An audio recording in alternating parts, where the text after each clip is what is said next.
দেখতে চকচকে ঝকঝকে, কম তেলে যেমনি রান্না করা যায় তেমনি পরিষ্কারও করা যায় সহজে। রান্নার কাজে ননস্টিক এসব পণ্য ব্যবহারে তাই আগ্রহী হচ্ছেন গৃহিণীরা। তবে দৃষ্টিনন্দন এসব পণ্য কতটা স্বাস্থ্যসম্মত তা দেখতে 2006 সালে 8টি কোম্পানির উপর গবেষণা চালায় যুক্তরাষ্ট্রের এনভায়রনমেন্টাল প্রোটেকশন এজেন্সি। ফলাফলে দেখা যায় ননস্টিক পাত্রে টেফলন নামে এক ধরনের ধাতব বস্তু ব্যবহার করা হয়, যা রান্নার সময় অতিরিক্ত তাপে উত্তপ্ত হয়ে বিশেষ এক ধরনের রাসায়নিক বিকিরণ ঘটায়।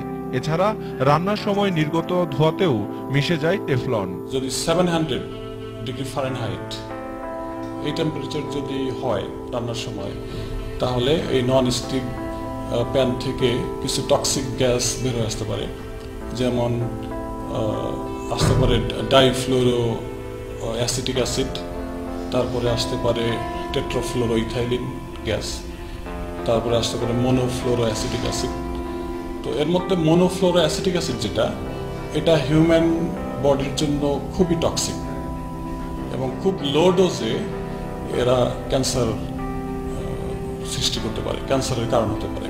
গবেষণার ফলাফলে আরও দেখা গেছে ননস্টিক পাত্রে রান্না করে খাওয়ার কারণে যুক্তরাষ্ট্রের প্রতি 10 জনের মধ্যে 9 জনের রক্তে মিশে গেছে এই রাসায়নিক, যাদের বেশিরভাগই শিশু।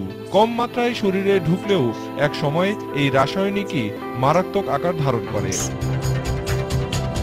নিতান্ত প্রয়োজনে ননস্টিক পাত্র ব্যবহার করতে হলে কম তাপমাত্রায় রান্না করার পরামর্শ দিলেন তিনি। আমাদের দুইটা জিনিস খেয়াল রাখতে হবে, এক হলো লো টেম্পারেচার, আস্তে অল্প ফ্লেমে আমরা ইউজ করব যাতে টেম্পারেচার বেশি না ওঠে। আর সেকেন্ড হলো যে এটা যদি পুরাতন হয়ে যায়, যখন এটা ক্ষয় হয়ে যায়, আমরা বলি ইরোডেড, তখন এটা ফেলে দিতে হবে।